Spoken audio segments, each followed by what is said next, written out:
The wind swept through the cornfields behind the Carter family's wooden house, carrying the crisp bite of autumn leaves.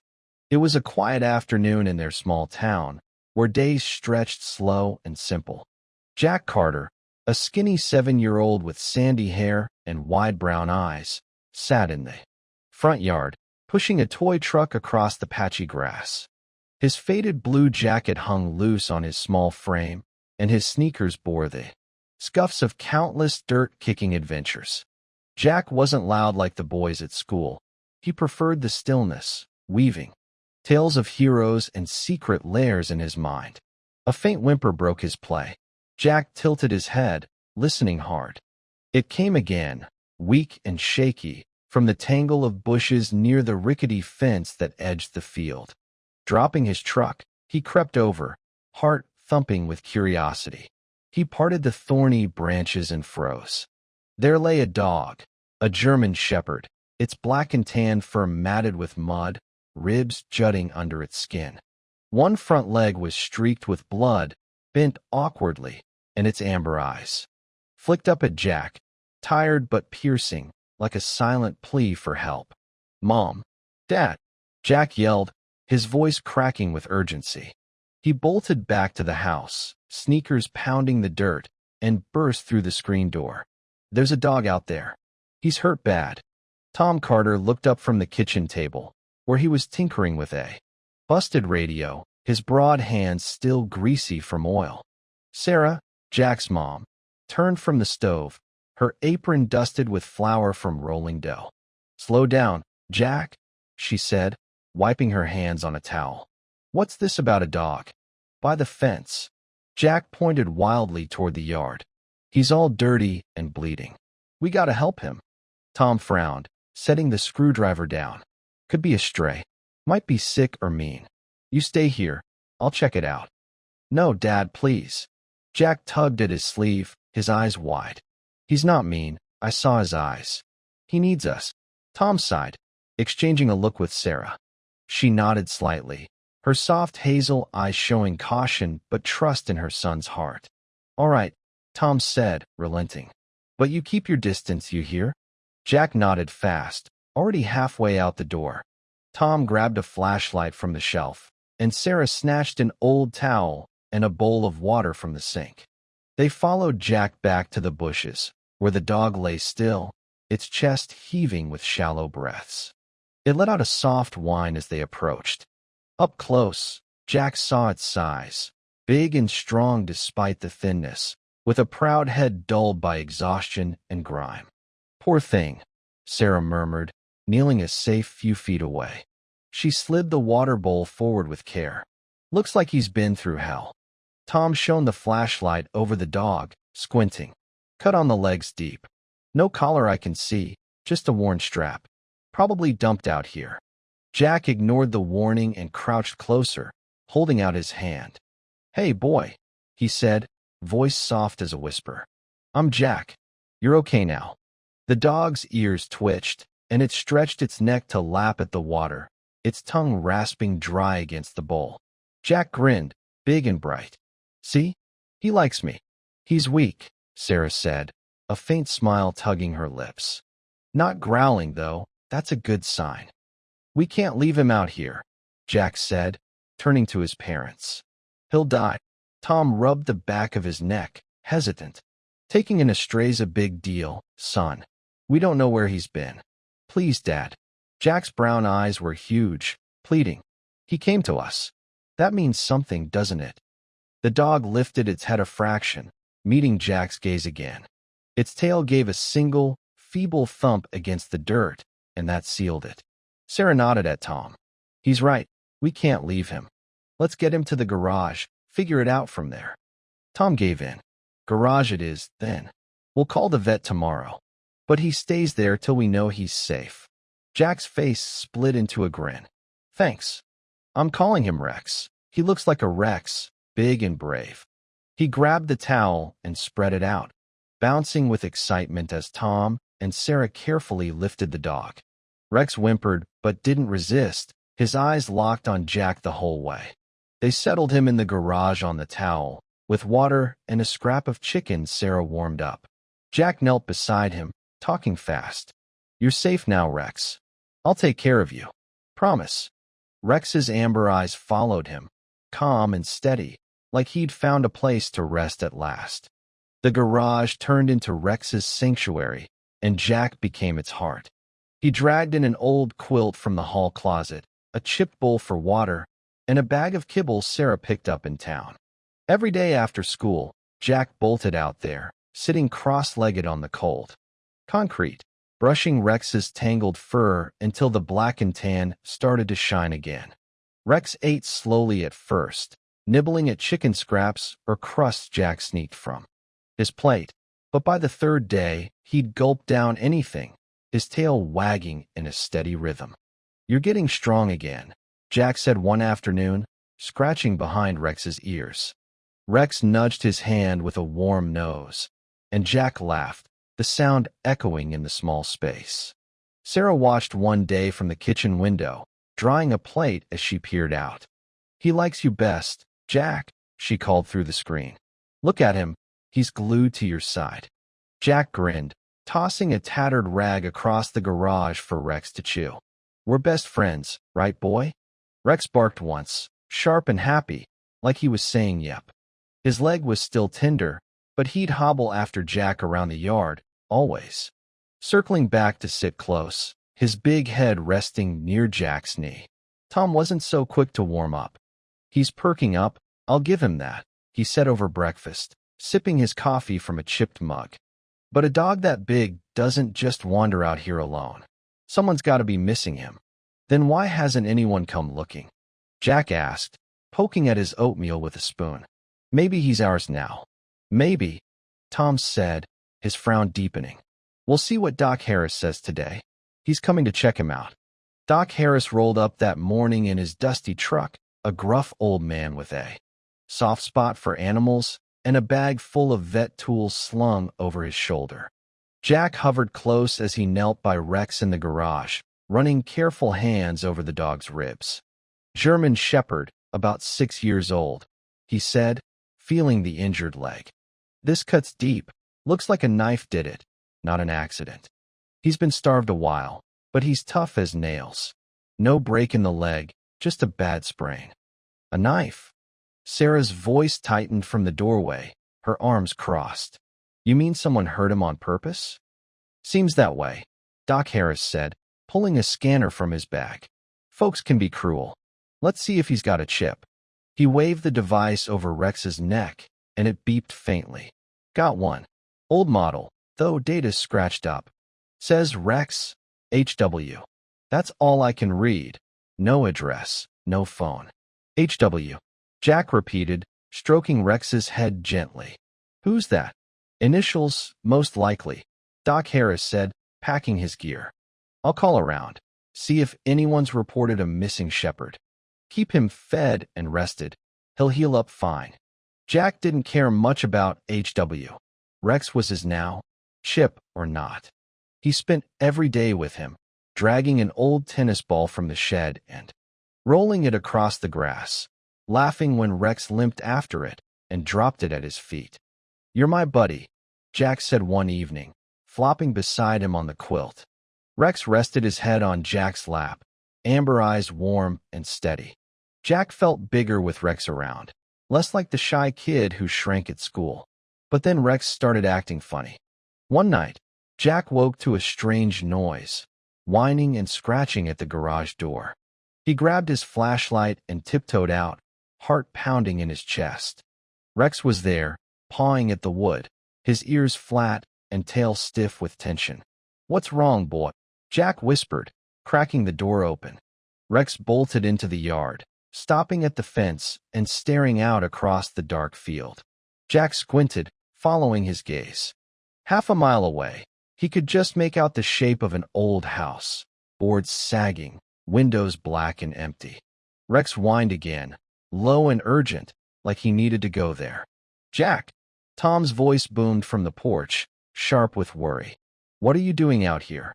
Get back inside." He strode over, boots crunching on gravel, and grabbed Jack's arm. "You can't be wandering around at night." But Dad, Rex was looking at that house. Jack said, pointing into the darkness. He wants to go there. Tom sighed, pulling him toward the house. Dogs don't point to houses, son. He's just restless. Bed now. The next day, Tom asked around town about the old house while picking up feed. Mrs. Jenkins, the gray-haired woman at the general store, had the story. That's Henry Wilson's place, she said, ringing up his sacks. Lived there alone till he died 6 months back. Korea vet, used to be rich, turned into a hermit after the war. Had a big German shepherd with him all the time. Nobody's been out there since he passed. A shepherd? Tom leaned forward, curious. Like the one we found. Could be, Mrs. Jenkins said, shrugging. That stray giving you trouble? Nah, Tom said, scratching his chin. Just wondering. Back home, Tom told Jack and Sarah over lunch. Henry Wilson, H.W., he said, sipping his coffee. Rex might have been his dog. Came a long way to end up here. Jack's eyes lit up, sparkling with excitement. A soldier's dog? That's so cool. He bolted to the garage, plopping beside Rex on the quilt. You're a hero's buddy, aren't you? Rex wagged his tail, pressing his nose into Jack's hand, warm and solid. Sarah watched from the doorway, a soft smile on her face. If he was Henry's, he must have meant everything to him. Look how loyal he is to Jack already. Tom nodded, but his brow furrowed. Yeah, but why'd he leave that house? And who cut him? Jack didn't hear the questions. He was too busy hugging Rex, dreaming of a brave man and his brave dog, and the secrets Rex might carry from that lonely life across the field. Rex was nearly back to full strength by the end of that first week. His black and tan fur gleamed under Jack's careful brushing, and the limp in his leg was fading fast. He followed Jack everywhere, a quiet shadow with a wagging tail that never quit. Jack couldn't stop talking about him. How Rex would snatch a ball midair, how. He'd sit by the door waiting for Jack to come home from school. He's the best dog ever, Jack said one morning over breakfast, spooning oatmeal into his mouth. I bet he could do anything. Sarah smiled across the table, her coffee steaming. He's special, that's for sure. I think he picked you because you're special too. Tom wasn't so chatty. He'd been mulling over Henry Wilson's house since Mrs. Jenkins mentioned it. That place he keeps staring at, he said, flipping through the newspaper without really reading it. It's not just random. Something's up. Can we go see it, Dad? Jack asked, bouncing in his chair. Rex wants us to. I can tell. Tom glanced at Sarah, his jaw tight. She set her mug down, thoughtful. Might be good to check it out. If Rex came from there, there could be answers about him or why he got hurt. All right, Tom said after a pause, folding the paper. This afternoon. But you stick close, Jack.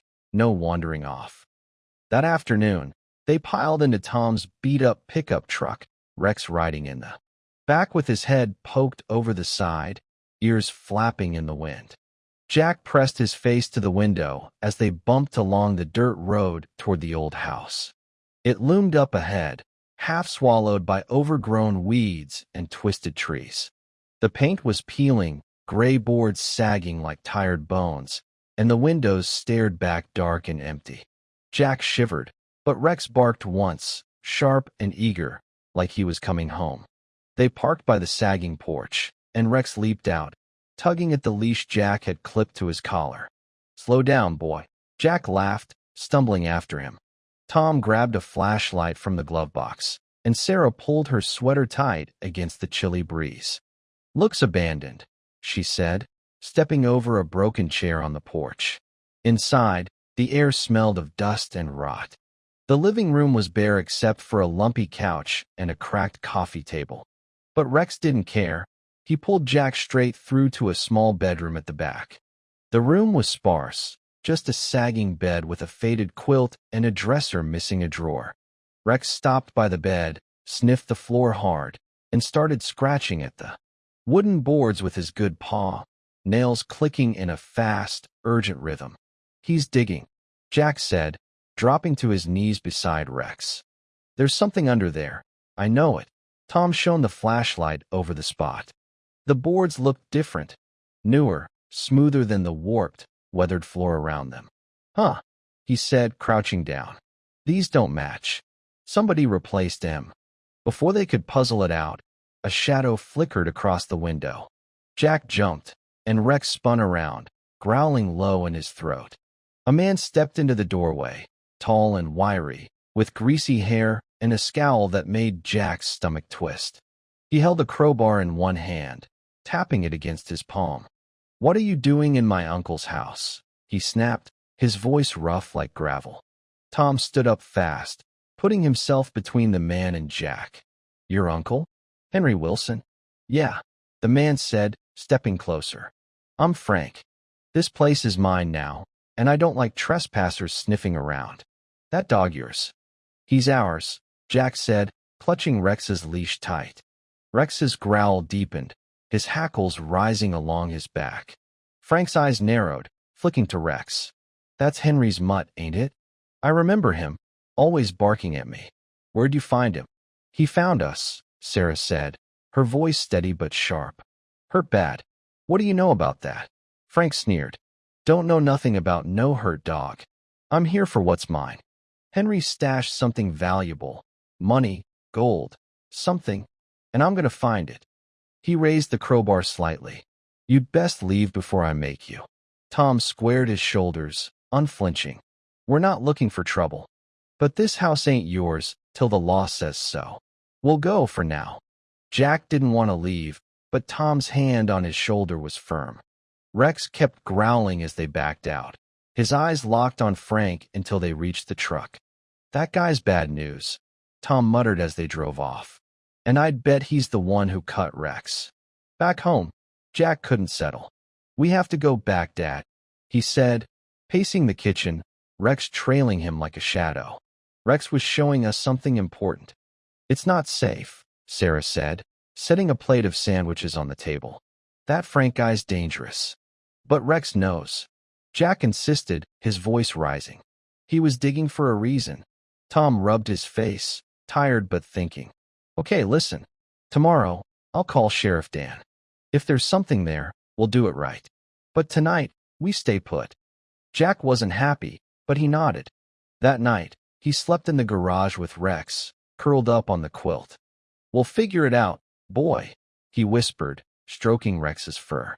Rex licked his hand, warm and reassuring, like he trusted Jack to see it through. The next morning, Tom got Sheriff Dan's blessing. They could check the house, but call if Frank showed up. They headed back, Tom carrying a crowbar from the shed. Frank was nowhere in sight, and the house felt eerily still. Rex led them straight to the bedroom again, scratching at the same spot with purpose. Tom wedged the crowbar under the boards and pried them up with a groan of wood. A rusty metal box came into view, tucked into the dirt below. "Whoa," Jack breathed, kneeling beside it. Tom lifted the box out. It was heavy, locked with a simple latch. Sarah popped it open, revealing a pile of gold coins, a stack of yellowed letters tied with string, and a row of military medals glinting in the dim light. "Holy, look at this," Tom said, picking up a letter. He read aloud. "To whoever finds this, my savings and honors, for someone who needs it, not my greedy kin. Rex will guard it till the right hands come. Henry Wilson." Jack's eyes went wide. Rex was guarding it. He stayed 'cause Henry told him to. Sarah put an arm around him. "And he brought it to you, Jack. He knew you'd keep it safe." Tom shook his head, amazed. "This is real money, enough to change things. Henry didn't want Frank getting it." "Then we won't let him," Jack said fiercely, petting Rex. "Right, boy?" Rex barked, his tail thumping hard against the floor. They took the box home, locking it in Tom's toolbox until they could figure it out. That evening, Jack sat with Rex on the porch, the coins and medals flashing through his mind. "You're so smart," he told Rex, scratching behind his ears. "Henry trusted you, and now I do too." Rex leaned against him, heavy and warm. Jack felt bigger somehow, like Rex's loyalty had made him stronger. But deep down, he knew Frank wouldn't give up easy, and whatever happened next, he'd stick by Rex, just like Rex had stuck by Henry all those years. The night was quiet, too quiet, until Rex's growl shattered the stillness. Jack jolted awake on the garage quilt, heart pounding, Rex standing rigid beside him. The clock on the wall read 2:17 a.m. Moonlight spilled through the window, and Jack saw a shadow pass by. Too big, too quick. Rex barked sharp, nudging Jack hard, like he was saying get up. Jack scrambled to his feet just as the garage door rattled. Someone was out there. "Dad!" Jack shouted, sprinting into the house. He shook Tom awake, breathless. "Someone's here." Rex saw him. Tom bolted up, grabbing the baseball bat by the bed. Sarah snatched her phone, dialing Sheriff Dan with shaky fingers. "Stay with your mom," Tom ordered, but Jack grabbed his sleeve. "Rex needs us." They crept to the garage, bat raised.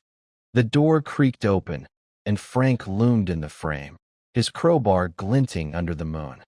"Gimme that dog in the gold," he snarled, stepping forward. "No way," Jack yelled, stepping in front.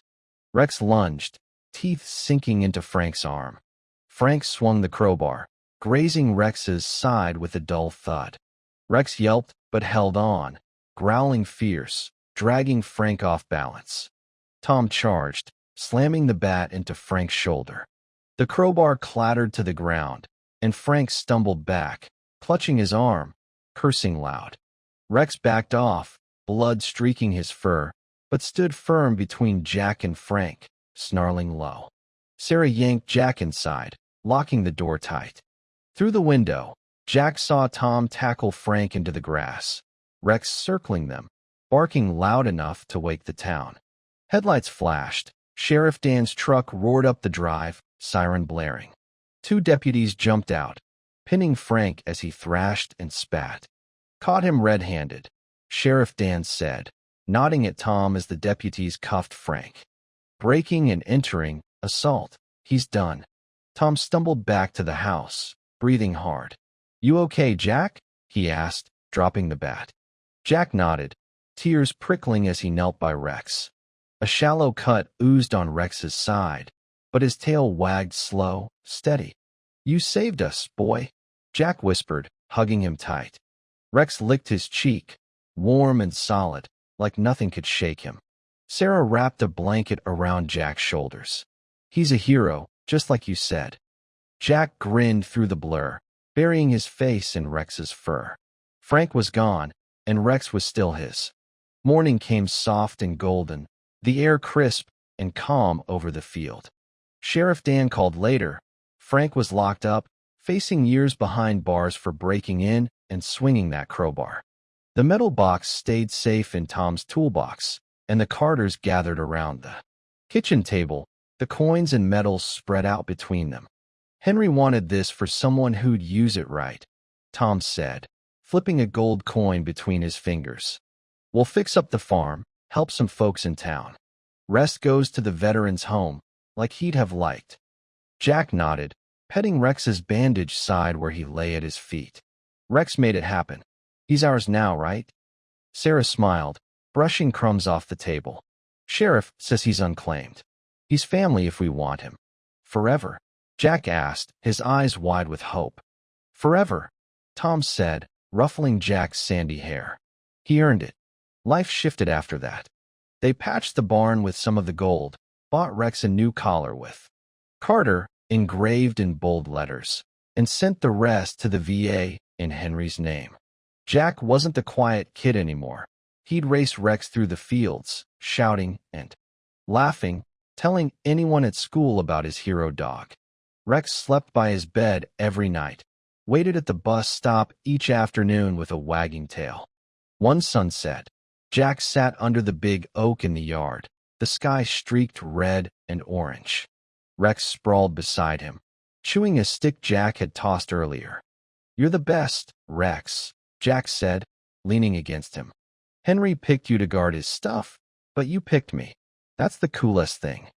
Rex rested his head on Jack's lap, amber eyes glowing warm and steady, like he'd always known this was where he belonged. "I'll keep you safe, too," Jack promised, scratching behind Rex's ears. Rex huffed, a happy little sound, and closed his eyes, soaking in the last of the sunlight. Weeks later, Jack stood by the oak, a new school backpack slung over his shoulder. Rex sat close, tail thumping as the bus rolled up. "See you after school, boy," Jack said, giving him a quick hug. Rex barked once, watching until the bus disappeared around the bend. Sarah joined Rex on the porch, sipping tea. "He's happier than I've ever seen him," she said, nodding toward the spot where Jack had been. Rex wagged his tail, like he agreed. That night, Jack dreamed of running with Rex through endless cornfields, Henry's old house fading into the distance. He woke smiling, Rex's warm weight pressed against his side. Some dogs were more than just pets. They were guardians, friends, family. Rex was all of that.